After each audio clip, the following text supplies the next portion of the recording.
So first off, thank you very much for inviting me to talk to you. My name's Tristan Poyser. I'm a photographer. I've been practicing as a photographer since 17 years now. I'll start off talking a bit about myself and how control, which is the subject that you've asked me to talk about, fits into my practice and, in my opinion, photography as a whole. So first off, I suppose my route into photography was I did a degree in ecology and environmental biology, and then I did a master's in biological photography and imaging. So I never set out to work in commercial photography, which is something that I've done for the last 17 years. But it happened somehow, somewhere, and I'm very glad it did. For me, I was diagnosed with ADHD when I was 28, so that's attention deficit and hyperactivity disorder. And I grew up in a family where we're all on the spectrum. So we've all got some form of ADHD or ADD, attention deficit. And I mean, it was only invented recently, but a lot of the population have got it. And for me, that means that I'm very impulsive. Things can be quite chaotic. And especially when I was younger, I lacked, I suppose, that self-control, which I maybe would have liked, especially at school. And the reason I give you all this personal background is because for me, photography gives me control. When I choose, I can take a photograph. I have control over the structure of the photograph, the cleanliness of the photograph, how chaotic it is, or how I suppose structured it is. So for me, although my business practice and the way that it is as professional as I can make it, nothing in my life has as much structure as my photography does. So for me, it's a really good outlet. I'm going to start sharing my screen now, so hopefully it will look better than my office. Bear with me 1 second.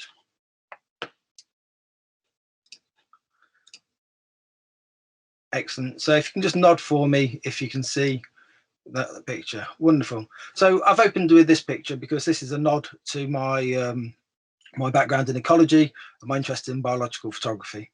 And as I mentioned, I do commercial photography. I suppose my background is I've gone from everything from doing social photography, where I started off doing babies and people, then swiftly moved on to a phase of extreme sports photography, then a lot of architectural. So again, you can see the picture on screen is at your campus, the Isaac Newton building, which was commissioned for from the architects that built it, Maber. And I think my need for control and structure within an image leads to photographs such as this. Within architectural photography, there needs to be a structure, a cleanliness, because it's all about presenting the image for that end client's view within architectural photography and within a vision that the architect had when they were drawing and designing the building. So that structure works very well. I'm also fortunate that I've worked with Nike and Converse on and off over the last 10 years. This is a shoot for Converse, and then again another one for Nike.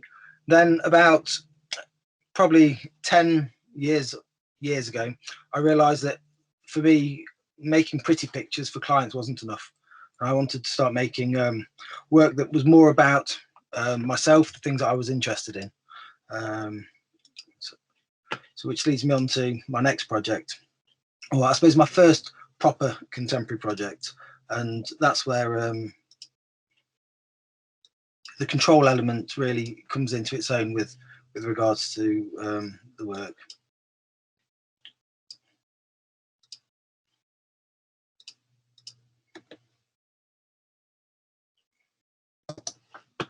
Just to very quickly let you know, Tristan, we can't see your camera at the moment. It flickered on once and it's flickered off again.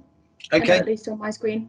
Right, I apologise. Can you see the screen share that I'm sharing at the moment? Nothing as of yet. You can't see anything now, okay? No. Right.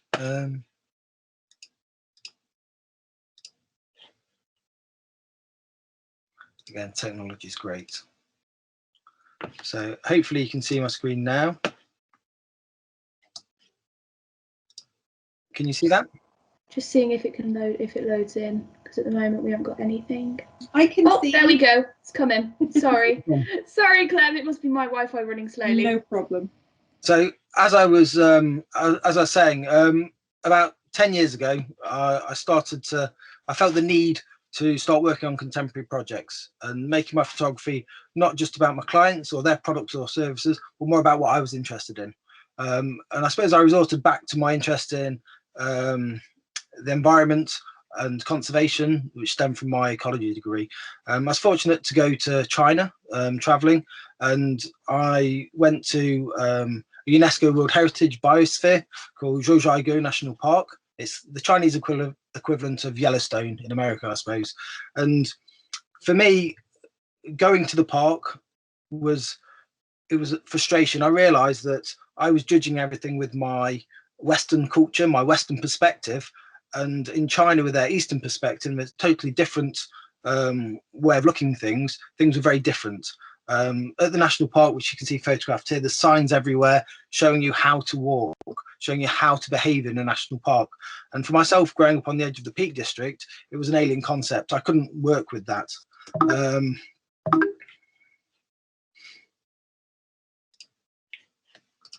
So in this national park, there was they have 15,000 people enter into the park every day. People are only allowed to walk on one path that goes up the river valley, and there's 205 buses that go up and down the one single the river valley every single day, which you can see here. And for me, I felt like I was being controlled by the officials, by the park, and made to experience nature in a certain way, which was totally against my sense of freedom, I suppose, and my need for nature. So I made a project about this. You have to excuse my skipping through, because unfortunately it's not working as I'd wish. So here you can see the tourists visiting the national park. Again, you can't see any of the beautiful turquoise lakes, the mountains, and again, this was a frustration. So I decided that I was going to photograph the park and I was going to take control. And for me, that control meant photographing the park with no people in, and I also decided that I wanted to photograph the paths, because the paths drew the eye away from the natural beauty. They were the place that we were forced to go to.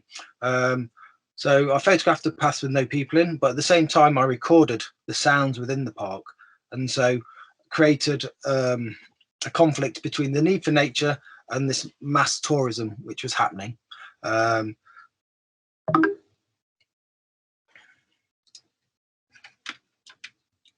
And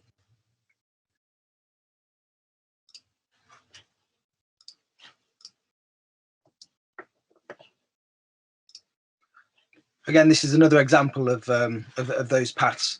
And when it came to exhibit the project, I had large-scale prints, but then had a small MP3 player with headphones. So the person would be forced to put on the headphones to experience the sound and the paths. And it created a conflict, because the sound was lots of people. It sounded like you're in a busy city centre, and all you could see was the paths in front of you. And it talks about the beautiful lakes and the fact that people travel across China to visit this, but again, it doesn't allow you as the viewer to see this. So I'm controlling the narrative, only allowing you to see what I see, to create a sense of frustration, which isn't particularly a nice thing, but I wanted people to feel what I felt when I was in the park myself.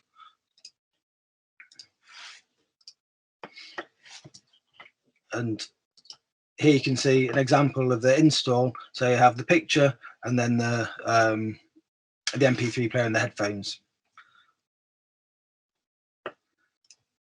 So I'm going to go on to I'm going to present something in a slightly better format now, hopefully, without me flipping in and out. Again, the joys of technology. I don't have control over this, unfortunately. Okay. So can you just nod again if you can see me full screen now? Wonderful. So the next project I'm going to talk about is it's titled The Invisible In-Between, An Englishman's Search for the Irish Border. And this was in response to the referendum in 2016, which for me, it was a case of taking away the control from the Irish people that lived along the border, both in the north of Ireland and the Republic of Ireland, and giving it over to the British public, who didn't have any training to make decisions about borders. Politicians, for me, are the people that are paid to make these sorts of decisions, and they offloaded it to the British public. Now, some of the public may have experience, some of them may have been to the Irish border, but for me, it really, I suppose, I became aware of the issue when my mum, who's got a house in France, and she's a Europhile, she likes Europe, her niece lives in Germany, it's married to a German, she voted for Brexit. And for me, I couldn't understand how. There was propaganda such as this coming through the post, and it just felt wrong that control of what happened to the Irish border was going to be given to English people, most of who had never visited the border. People couldn't even show you where it was on a map. And for me, that was very wrong. So I decided to find out for myself and almost, give myself control of, or to try and take control back. So I decided I was going to visit the border and find out for myself what was there visually, and what people thought. Because again, I'd been to Ireland once on rugby tour when I was younger. I'd never, I've got no Irish heritage, I've got no Irish family, but I was allowed to make this vote, which would impact other people and change, our history, especially when it was such a traumatic border. Once I was there and I took pictures of the border, you couldn't actually see where it was. So again, I decided to make the invisible visible by tearing the photograph to show where the border is. And you can see here in the picture, you've got two cement works, one on either side of the border. Another thing about borders is they're uncertain spaces. They're almost like a no man's land. So if anything dodgy happens, like criminality or dumping of rubbish or anything illegal, it always happens around borders, because neither authority really takes responsibility. And in the far corner of this picture, in the top left, you can see where illegal dredging has been taking place. The next step within the picture, so I can see people turning their heads on their side. So this photographs of Belcoo and Black Lion, which is a town that's split by the border. And again, for me, this is an issue where control has been taken away from the people that live there. They already have lost control of their town because a border's been put into it. And then after all the issues with Ireland, issues isn't the right word, but the conflict over the last 100 years, they're having that control taken away again by people being allowed to vote in a referendum, which they weren't allowed to on one side, and it's going to impact their futures. The next step for me, after hearing all about, you hear everything in the media from politicians, you've got social media, everybody has this narrative about what's happening. And for me, that dilutes what real people think. It's very difficult to understand what real people think. So after deciding to tear the photographs to show where the border was, I wanted to show what people thought about this time of uncertainty. And then I started asking people to tear the photograph of the border themselves. So I'd have a huge stack of pictures. I'd offer them out like a pack of cards, like a magician. So choose a picture, any picture, and once they chose it, I'd ask them to tear that photograph where they thought the border was in the picture, and also write a comment about how they felt about the uncertainty surrounding Brexit, the referendum, because there was a 4-year period and still people don't know the actual impacts of Brexit and if what the politicians are saying is true. So by giving people a voice to write down what they think, it gives them control over the narrative. And for me, this project, and when we're talking about control, is something, even though my work was in the Format Festival, which was about control, it was there chosen by, I suppose, the Photographic Archive Centre and Historic England, rather than me addressing that. So from your invitation of the symposium to look at control, it's made me look back at all my projects and work and see how control fits into it. And again, so because again, the Amazon project is a social documentary project that followed on from the Invisible in Between. And so here you can see a number of tears that are made by different people, commenting on how they feel about what happened with the border. And in total, I think I had about 550 participants from the public, from Ireland, from the UK. If I went on a train and you sat next to me, I'd harass you. I'd be, excuse me, do you mind tearing a photograph? And they'd look at me strange that I want them to tear a photograph, and then ask them to comment and stick it in the book. Some people, you know, they were happy to leave from Europe and they'd do it again. Other people were sad of the impact it would have on their children, talked about isolation, uncertainty. So it was a whole range of things that of thoughts and narratives which came out of it. Coming back to my own control, for me, again, maybe because of my ADHD, maybe that's an excuse. For me, when I'm doing something for myself, I want to slow things down. I don't want it to be like my commercial work. And so this project I shot on analog, on 5:4, a medium format. So it slow down my process and it give me time to think. And again, I could be in full control of everything that was happening at a much slower pace.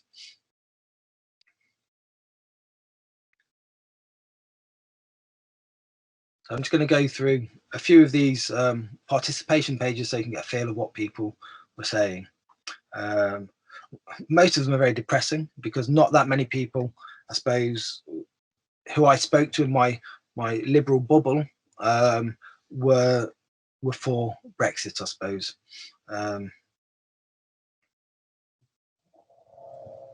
For me, this particular participant is particularly pertinent. Again, I'm not sure of the age of you guys now, but when the vote happened, Ben was 16. So he wasn't able to vote. He lives in Northern Ireland, but again, he had no control over the situation. But I did, and my mum did, and everybody else in the UK of voting age. So we've all decided his future for him. So I think when it comes back to control, there's two different elements of it. There's being in control of the photograph, being in control of the project, deciding what happens, how it happens, and when it happens, and then there's relinquishing that control. Is it okay if I ask a question? Of course it is. Did you choose tearing the photographs along the border as a way to show the separation, or is there another meaning behind it? I suppose, as with everything, there's multiple layered meanings. The initial one was, I suppose, at face value of it was a bit of a gimmick and an easy way to show where the border is. And then I suppose, as well as that, it was, if you think of torn photographs, what is it that springs to mind straight away? That they're separated, that they're no longer together. It's ripped apart, I guess. And what sort of photographs does that happen to? What places or events? What other types of photograph would you associate with being torn? Like broken relationships when you split with someone, I guess. Yeah, so divorce, I suppose, or marriage and wedding pictures being torn is something that most people associate with a torn picture. And so for me, it's representative of the UK's divorce from Europe and that separation. It's also representative of a vote, because when you vote, it's a very quick action, which is irreversible. And again, when you tear a photograph, even if you stick it back together with super glue, Pritt stick, sellotape, it's never going to be the same again. And so I wanted people to be able to tear the picture, which is quite an emotive act. For me, it's very wrong. It's like breaking the spine of a book. It's something you shouldn't really do. And especially because I was asking people to comment about the project, it meant that them tearing the picture first, it would evoke an emotion in them and get them thinking, rather than just writing a quick comment. It was also an excuse for me to approach people and talk to people with something a bit unusual. And so, because I was able to approach people and ask them this, when I was in Belfast, I went to Belfast Exposed Gallery, knocked on the office door. I don't know them. I've never been there before, and I asked them to tear a photograph. And often, being a good gallery, they were a bit, excuse me, you want us to tear your photograph? And so I explained what I was doing, why I was doing it, and I was really fortunate they offered me an exhibition there and then, which I wouldn't have had if I wasn't able to harass people and create this interaction. So really it's part of a marketing tool as well that's allowed me to not only evoke emotion and create the symbolism of tearing a picture and the border. I suppose it works all together, if that makes sense. Yeah, that makes sense. Sorry. Thank you. Did anyone inspire you to tear the images? Have you seen any of the work, or was it purely just from your ideas? I was aware of people writing on photographs. So there's a photographer called Gillian Waring who in the 70s asked people to write on photographs or around them. Then there's a photographer called Anthony Oliveira that does lots of social engaged work where he gets people to write, but there was no conscious, I suppose, awareness of people, of projects where people have torn pictures. I'm sure I've seen them, but there was no name that made me think of it. It was a case of I was asked where the border is in the pictures and how we are going to show that. And so I thought about writing on, drawing on the photographs myself. And it was when I came across the idea of tearing it, my wife said to me, "What are you doing? You'd never tear a picture. That's not you." And obviously, because that's how relationships work, I thought, right, that's what I'm going to do then. And so it became something more about the physicality of it. Can I quickly ask, how did you decide to present this? Because you said you wrote it all up in a book. Was it just scans and then put in exhibitions, or did you market any of it socially or online?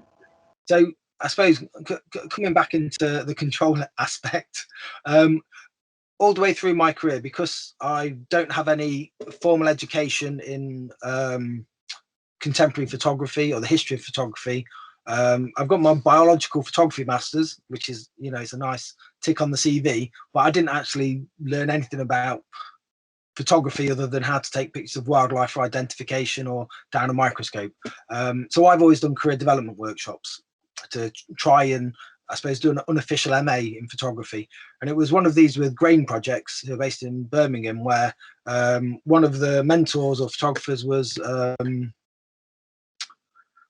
my mind's gone blank now. Are you aware of Work Show Grow that's on Instagram at all? No, not really. There was a photographer who runs Work Show Grow, whose name I can't for the life of me remember right now, which is very embarrassing. She also won the BMW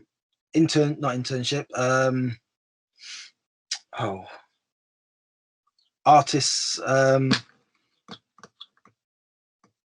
residency not too long ago, and it was during a workshop with her when she was looking at the work, and I'd already been tearing the pictures, that she said, "Well, why aren't you recording any of these stories? Why aren't you recording what people think?" And for me, I immediately thought, that's loads of admin and collating stuff. I can't do that. So in my lunch break, I legged it out to the shops. I bought a notebook and a pen, and I gave her and some Pritt stick, and I gave her the book and said, "Could you tear a picture and write a comment about how you feel about the uncertainty of Brexit?" And so Natasha Caruana is the photographer's name.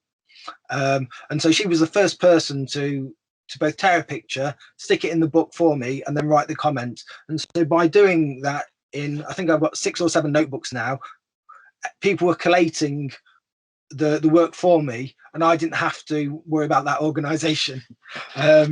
So from that, there's been various iterations of how I've presented the work. Bear with me while I just scroll through some. Here we go. So one iteration was in a traditional setting. This was at Belfast Exposed Gallery, and in the vitrine you can see 3 of the books. Also, at every exhibition I had a book and a stack of pictures and instructions for people to participate. So every exhibition, it's I suppose propagated the participation element, adding to it. This was in a Format Festival in 2019, and this was as part of the Fringe. And this is in the marketplace in Derby, where I'm from. And I did really, when I did the project, the aim was to bring it back to the public and people like my mum, to get them to think about how their quick actions can have a huge impact. And so this is just the public participation pages, all displayed, just hung up in a marketplace. So for me, it's there's different ways to display things in different ways. Another way which I presented the work, bear with me again, I skip around. Can you all see this animation? Okay, so within this animation, this is a booklet that I created with the project. For me, making a full proper book scares me. I don't like that idea. So for me, this was a booklet, and in creating this, what I did was I created it so that people would have to, I was in control of how people would view the project. If that makes sense. So rather than it being a traditional book, it was made up of two different elements. At the top, you can see the public participation element, and below is the project element, or I say my own torn photographs. And as you go through, you have to open up the project like a map, because obviously I was mapping the border myself. And so you open up the map and you can see the pictures. And so it's so as I'm controlling that, so people are aware that there's two different elements to the project, and they're going to have to work hard to see it all, if that makes sense. Another way that I showed this project was through I created a public intervention, and by that I mean I created a projection van. So I turned the van that I worked with that I bought to use on the border. I hollowed it out and turned it into a back projection unit, if that makes sense. So it meant I was able to take it wherever I wanted and back project so people could view my work. So when there was an opening of the Look Festival in Liverpool, I parked my van right in front of Open Eye Gallery without any permission and back projected the project in front of all the important people that were attending that opening. So yeah, for me, there's always a different way to present a project, depending on who the audience is and how you want it to be perceived. Again, it's really important that when you take a photograph, you're in full control of that, and you decide that decisive moment when to take a picture, when to frame it, and you've got no excuses about how that photograph looks, because you're the one that's made the photograph, edited it, and then put it out into the public realm. And the problem is that as soon as you put it out into the public realm, then you relinquish the control over that photograph, and you can't determine what people think, how they feel when they look at the picture, what their life experience is. So, and as I suppose viewers or readers of photographs, whether we like it or not, every time you see an image, you have your own thoughts about it, which could be a million miles from what the photographer intended when they made that piece of work. And I suppose I'm interested in that control and the impact it can have, both good and bad. I'm going to move on now to the Amazon project, Mask, the Portrait of Amazon. I'm just going to, again, I suppose how to frame this. So at the start of the pandemic, even before lockdown happened, I started having commercial work cancelled. I had a big job that was supposed to take place in the summer for the American Baseball League, or NBA, were coming over to the UK to do a series of events, and I was supposed to be project managing a large photography project with it, and that got cancelled in March, which started to make me concerned that I wasn't going to have any work. And so it was at that point that I applied for a job at Amazon. The choice was for me whether I used my savings or went on the dole or universal credit or whatever it may be, which isn't, I suppose I don't feel comfortable with that. My wife was on maternity leave and I've got two small children. And so I was conscious that because I didn't have control over my workflow or the photography work, that I needed to get a job for that period. I was fortunate that I got the job at Amazon, even though it was working nights, 10-hour shifts. It wasn't what I wanted to do. So I got this job at Amazon, which for me was a struggle because I relinquished the 17 years of never having a real job, earning my own money, not having to answer to anybody. You know, in the past, if I don't like a client, then I can let that client go. It's not very sensible, but I determine what I do. Whereas at Amazon, I was relinquishing all of that. I had to go and clock on at a certain time, clock off. I could only take breaks at certain times, and it was an alien experience for me, or one that I'd never done seriously. I was also fortunate that 2 weeks in, as a result of the project I've just shown you, The Invisible In Between, Historic England got in touch with me and asked me if I would document a week of my lockdown. Because I had the backing of Historic England, I was able to approach Amazon, not the people in the factory I worked in, because they were clueless about photography and everything else. So I had to harass people on LinkedIn to get in the factory that I was working in. But fortunately, they agreed. And so I started making portraits of people. Again, I wanted it to be a social documentary project about how real people were experiencing this massive event of our time. In the same way that Brexit was, the pandemic is, we have even less control over nature and viruses. And so it was how to document that. And I didn't want it to be about me. I wanted it to be about the people I was working with. I was also conscious of how people perceive Amazon and working there. It's got quite a negative reputation, especially for its workers' rights.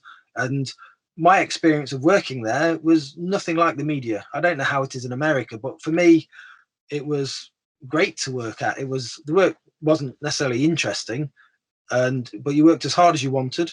The people seemed really friendly and nice. It paid much better than other jobs. Because of the bonus of the pandemic, I was on the equivalent of £27,000 a year, which is fine for just packing boxes. So I struggled with this, I suppose, the perception that I had before I worked there and that you read in the newspapers compared with my own experience. And when you're working somewhere and people are saying to you, well, isn't it really bad at Amazon? Why are you working there? And there's all these negative connotations, even though I had no, I suppose, I had no responsibility to Amazon or no relationship to them. It's difficult to take negative feedback about something. So for me, I wanted to portray what normal people working there felt. And a way to do that was to get them to comment by writing in books again, and also taking their photograph within the location of Amazon. So I had the last hour of every shift. So I think it was 4 o'clock in the morning, I'd stop doing my Amazon work and I'd get out my camera, my light panels, and start making portraits. And for me, this was a sense of me taking back control. Even though I was in Amazon, that hour I was the boss of me again. I was the Tristan Poyser, the photographer. I could wander around the factory wherever I wanted, had free reign, and that was what I was used to. And so for me, it allowed me to do that. Various people, well, I suppose one thing that, again, that interested me was that there was, of the 130 people that I photographed, there were over 25 different nationalities. And, you know, Manchester's a pretty multicultural place, but I just didn't really think that I'd get to work with so many people from so many places. And I'd like to think I'm fairly well traveled and interested in other cultures and countries. So it allowed me to, you know, as an excuse to chat to people, and I'd get them, you know, half an hour off work and we'd be able to talk about how they're impacted, just talk about their life generally. And it gave me a license to be nosy, which, you know, I think most people are interested in other experiences and other people's perceptions. And it's something that's followed me through my projects, looking at different perceptions and identities. And interspersed between these photographs, you can see photographs of me and my family wearing masks, and I'll come on to those in a minute.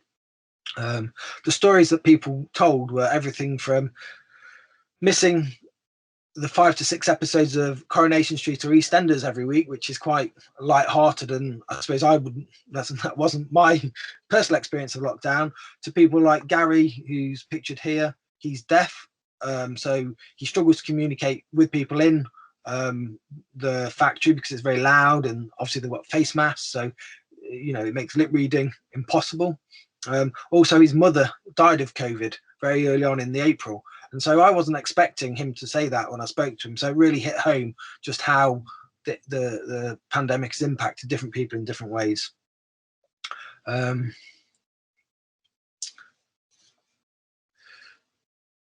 So here, this is Dan. He hadn't had the opportunity to see his daughter in months because of the lockdown. Other people that were cabin crew had lost their jobs and had to work at Amazon. This guy, he didn't get the opportunity to go and see his baby scans with his fiance, which for me, I suppose, as a father and a man, I feel that's in breach of my human rights as a father. I don't get to carry the baby, I don't get to breastfeed the baby. At least I get to see a scan, but he wasn't even allowed to do that. And so there are all these different ways in which people have been affected that don't necessarily come across in the media or don't come across through politicians. So it's giving people back control of their own narrative and letting them have a voice where they otherwise wouldn't do. This gentleman here, he'd been waiting for his wife to fly over from from Sudan for 3 years. He'd been waiting for her to come over to the UK and join him, but her flight was cancelled because of COVID. This gentleman, he was suffering from depression, and again, he was more isolated because of the pandemic. For me, this bottle that's pictured here, again, this I suppose is an element of me trying to take back control and be in charge of my own life whilst within Amazon. As soon as you joined Amazon, they'll give you a water bottle.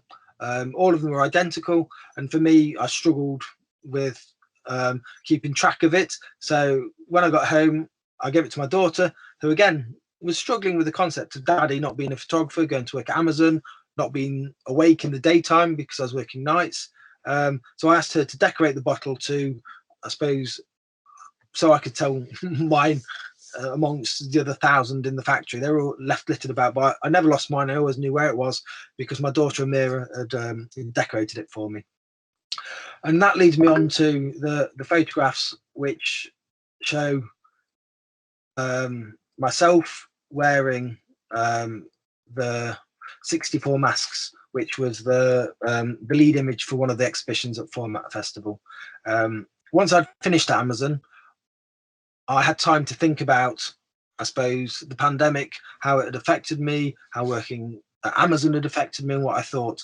And whilst I was there, every shift I'd save the face masks that we were provided with. And in total, I worked 64 night shifts over the course of 5 months. And I think the only reason I was able to stay there that long was because I had the photography at the end of each shift to keep me going and to, I suppose, to keep me in touch with my career as a photographer. So by me putting on the masks and creating this performative portrait is, again, another element of me taking control of my own photography and letting me give my opinion and thoughts and getting them out there, which is what my, I suppose, contemporary work is all about. Wearing all those masks was, I suppose, symbolises the suffocating nature of me having to go to work, of the whole pandemic and lockdown. And coming onto the water bottle, I suppose, and my family, because my children are very young, Caspian, who this is a portrait of, or sorry, I should say a representation of, was only 13 months at the time. So he'd spent most of his life in lockdown. He'd not had the opportunity to go to play parks. He'd not been able to go to soft play or interact with his cousins, his grandma, other children. And when I was making the portrait of myself, my daughter, who this is Amira, who's 5, she said, Daddy, I want to do the masks. And I questioned whether I should allow her to do it, but it was done in the sense of play. And because she's a large part of my life, well, it is my life, and was impacted so much, I wanted the project not just to reflect the effect it had on me, but my whole family. And so when I did this, I did it on a tethered view in my studio / office, so she could see herself on the computer. I put every mask on her while she was wearing some safety specs, and then before I covered her eyes, I said, Amira, are you ready for me to cover your eyes? She said yes. And I said, right, I'm going to put one mask on your mouth. Is that okay? She said yes, thumbs up. And so I made this photograph. And really, I suppose it's the representation of how my children have been impacted. And when I spoke about the previous image of Caspian, my youngest, being a representation, because again he's 13 months and I wasn't expecting to be able to put 64 masks on him, this is his teddy bear, I photographed it in exactly the same place with the same lighting and created this representation. There's another image in the series where you can see his eyes, and that's a photo montage again. And really, for me, doing that, I had to question involving my family, because there's well-known photographers like Sally Mann, who took lots of photographs, beautiful pictures of her children, involved them in projects, but had a lot of recourse on it. And at one point she had the police questioning her about the pictures that she's made. And so it can be very controversial involving your children. And as I mentioned earlier, as soon as you put those photographs out there, you're relinquishing control of the narrative and how people receive those. But for me, I felt it was really important to show my children as part of that. And I suppose the last element that I'm going to show you before I stop and breathe is how I've tried to control people viewing the project.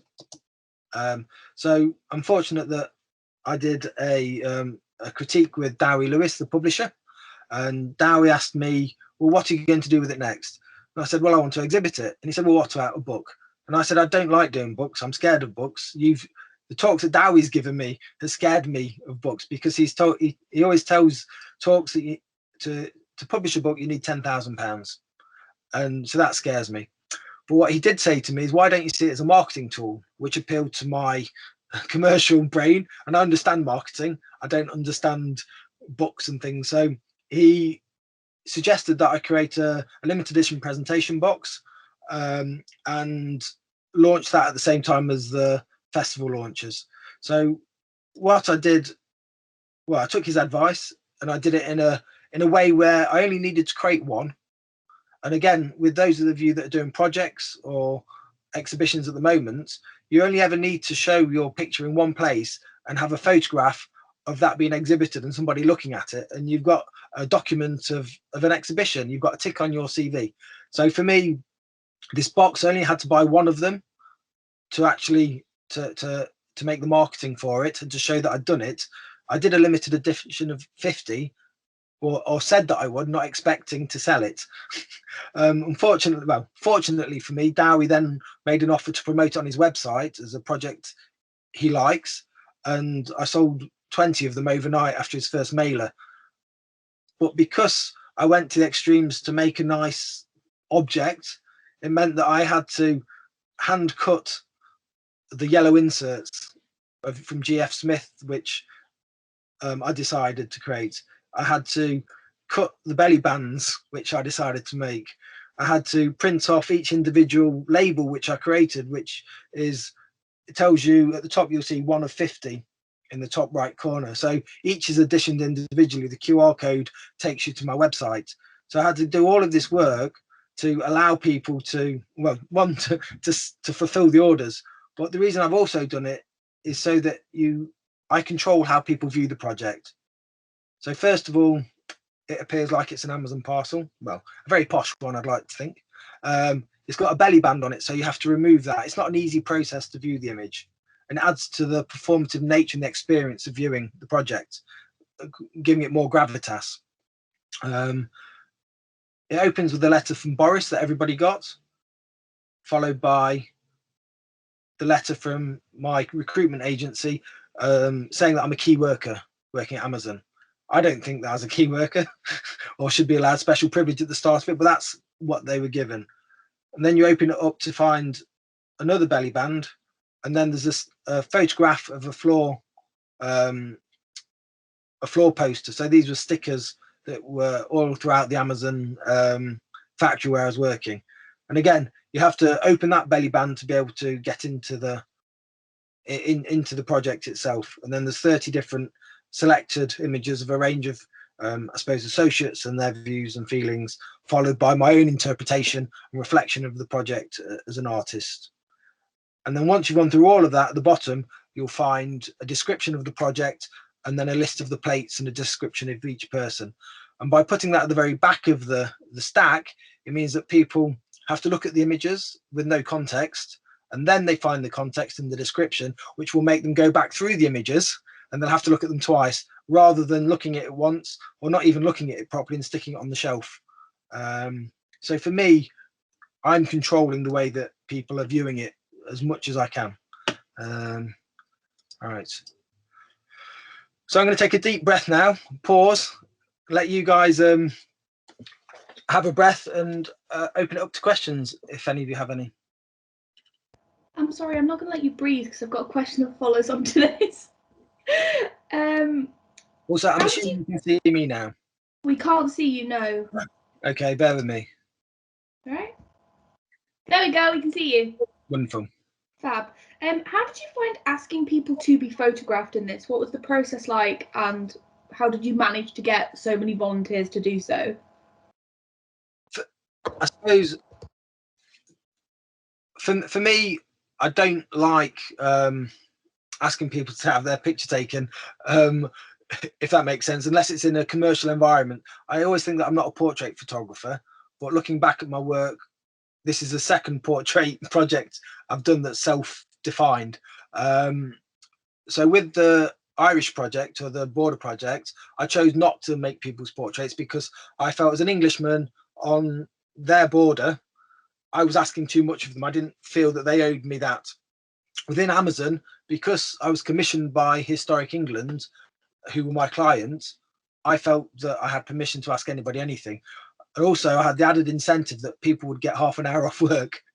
So, and because I was working with those people every day, I'd already worked with them for 2 or 3 weeks before I started the project. You know, I had a rapport and a relationship, so I could start off asking those people that I know first. And in the same way with the tearing participation, always ask your friends and family first, then their friends, and build up to it rather than just harassing random strangers. Once I'd photographed the people that worked on my floor of the factory, I then moved up to the second floor where it was more difficult because I didn't know anybody. But I was wandering around with a camera, and I asked the managers who were all on board with it to introduce me to a few friendly people first. And then as you're doing it, because I took an LED lighting with me, and I always shoot, well, I mostly shoot on a tripod because if the picture's worth taking, it's worth using a tripod. That's my mantra. So people then knew what I was doing, and they'd ask or inquire, and they'd want to flick through the book and see what comments people had put. And again, when you're working in an Amazon factory, there aren't that many highlights to your day. So it wasn't that difficult to approach. Only probably 5 people in total said, no, I'm not interested. Great, thank you. Hi, Tristan. I just wanted to say a huge thank you for that. That's absolutely amazing. Yeah, I think you've really kind of pulled all of these kind of projects together that you've been working on over the last, few years, and really fits wonderfully, with our theme. And we can't wait for you to be able to see what our students are going to be presenting in terms of, case studies and stuff. But I had a question which you've kind of answered in a way, so it's part question and part statement, but I just find it really interesting that the border project and then also the Amazon project, I think this notion of participatory is really quite important for both of these projects.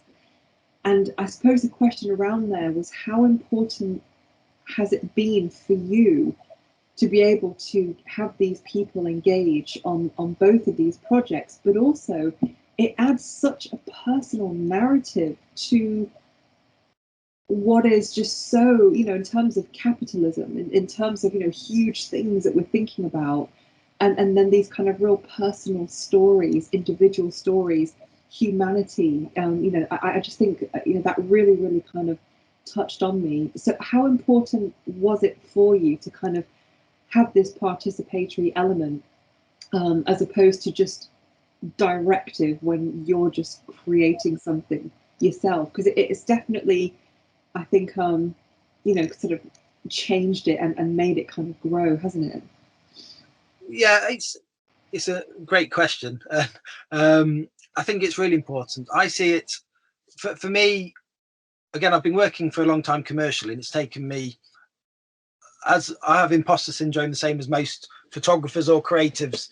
And so I've struggled with my contemporary project to feel that I have the authority to make work and then expect people to see it and be interested in it. and it feels almost a bit conceited to think that my voice is important enough for you to look at my project over, you know, the hundreds of other people out there, thousands of people. So and especially with the Irish Border Project, because it wasn't my border, I'm not Irish, I have no heritage or connection to it, I felt I could only go there with an objective view to find out more for myself and educate myself.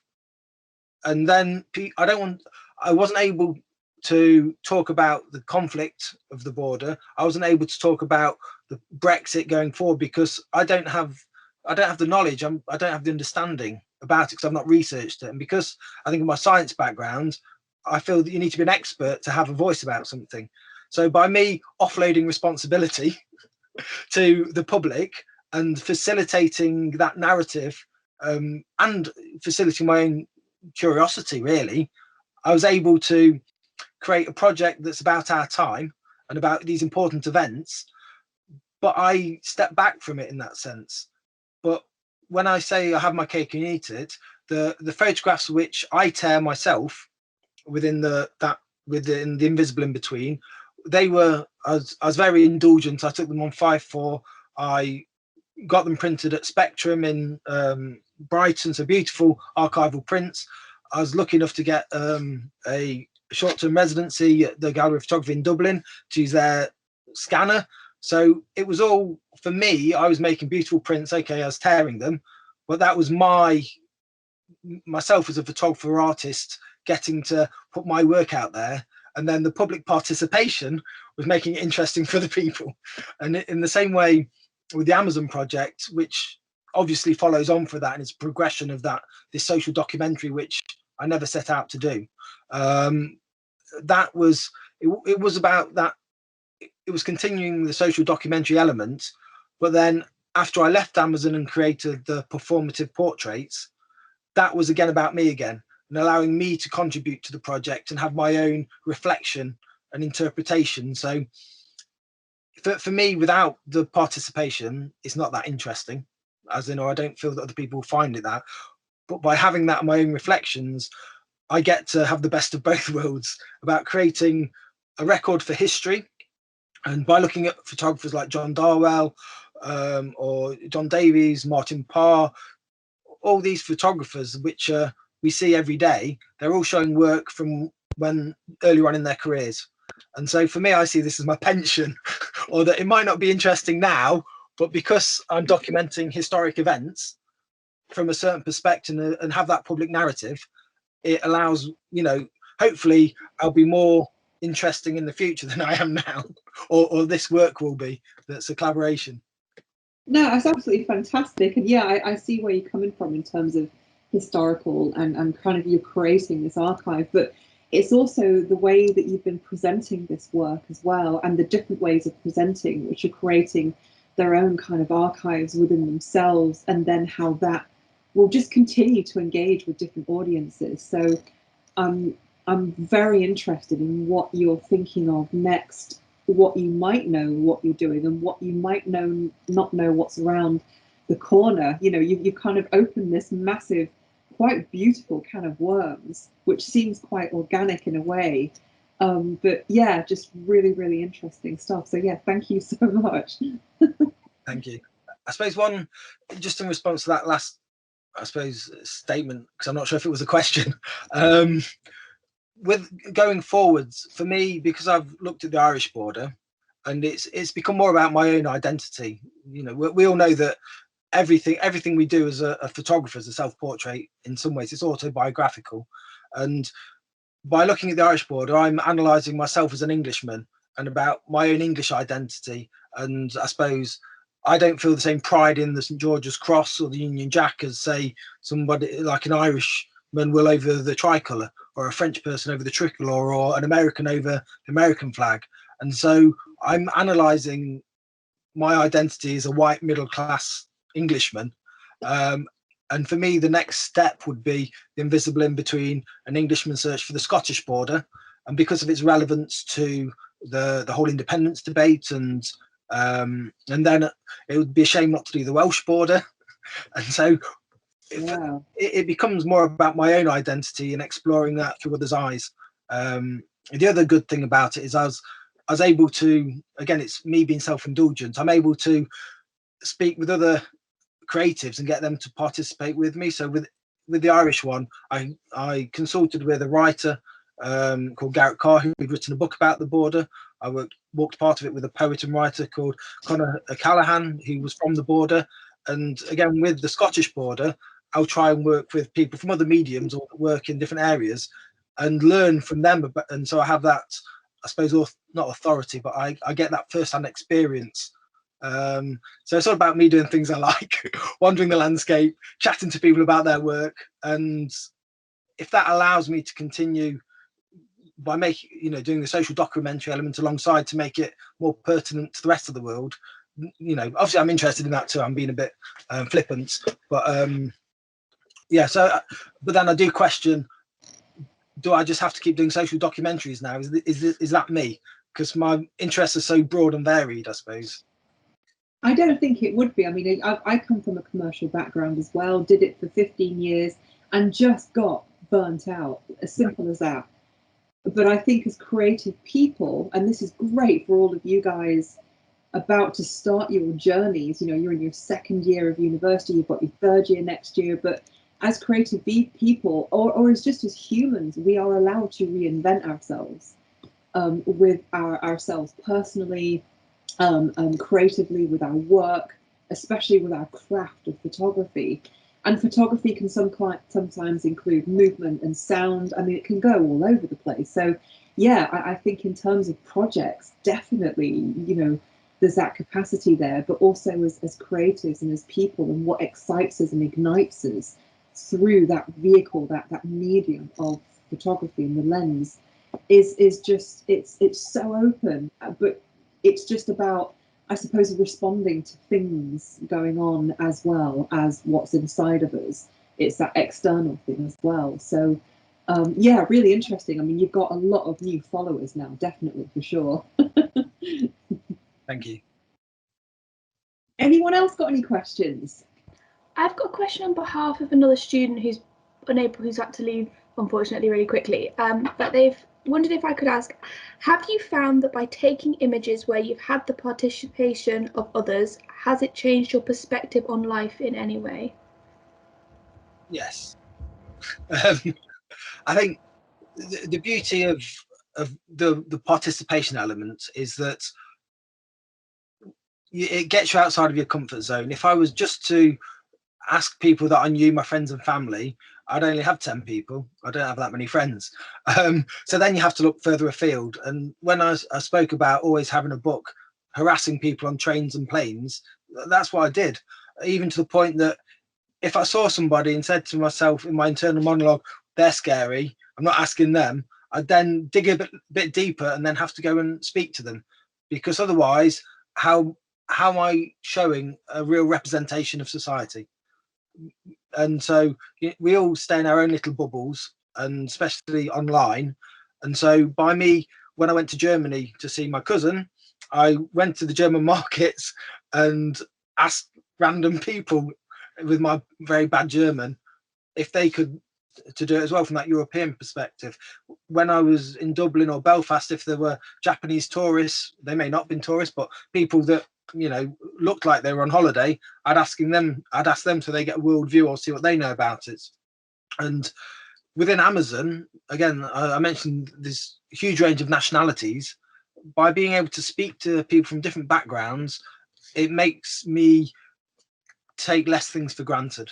When I hear about people that have been waiting for their wife to come over from Sudan for 3 years, or a guy working from Yemen, and how grateful he is to be in England working at Amazon, when there's Yemen's one of the biggest, well, it's one of the worst things that's happening in our time, the war that's happening there, and it's never in the media. So I feel fortunate that the participation allows a small window into other people's lives and having conversations with them, and it can only grow my, I suppose, view of the world as a whole and people.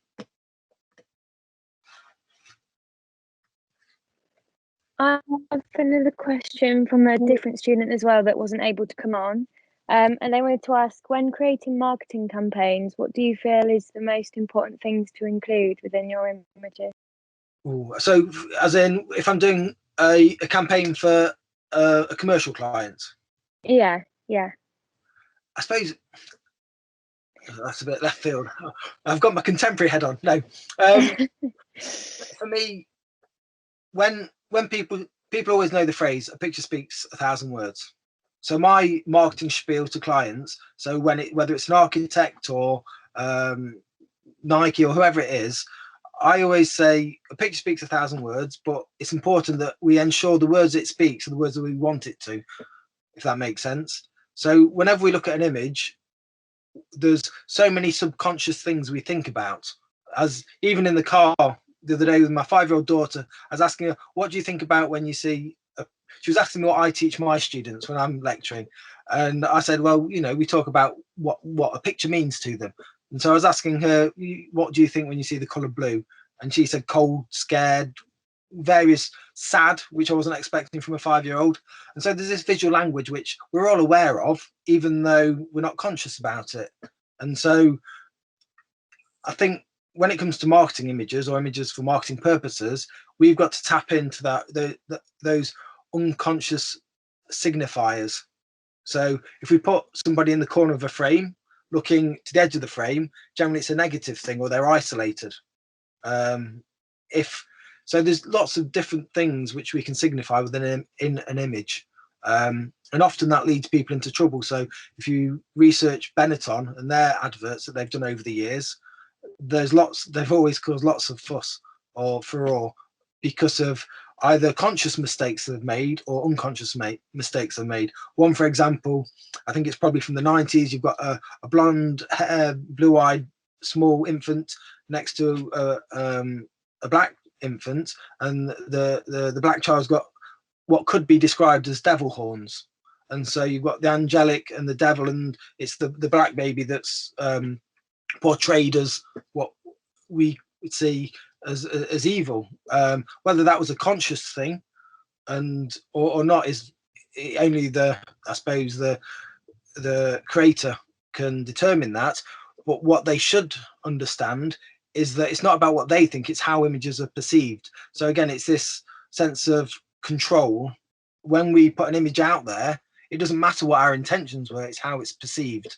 And especially with unconscious bias, which people are more and more aware about now, you've really got to make sure that when we're messaging stuff in images, that we are taking these things into consideration, and that pictures say what we want them to say. They don't have an accidental message at the same time. So it's a really, I know I've gone off on one, and it's a broad question. What do you include in a marketing image? Hopefully you have to include what your client wants to see, but more importantly, what their customer wants to see, if that makes sense. And hopefully something that makes you interested as well. Because without being interested in what you're doing, generally your output's rubbish. Well, that's my personal experience. That's great, thank you. Have we got any other questions? If not, that's absolutely fine.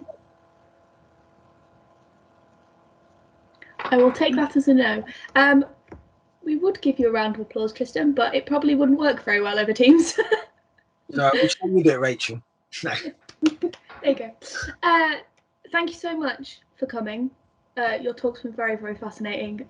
Links in perfectly with the rest of our case studies and things with our symposium. It's going to be very interesting to see how it all links together in the final product. But thank you so much. Thank you very much for having me. It's been a great experience, and there's been some really good questions. So yeah, and if anybody wants to get in touch with me, you can email me at tristan@tristanpoyser.co.uk, or if you go to my website, which is tristanpoyser.com or tristanpoyser.co.uk, there's more information about the projects I've spoken about, and also it's got all my contact details on there. So if any of you have got specific questions, feel free to ask me in your own time, and I'll answer them.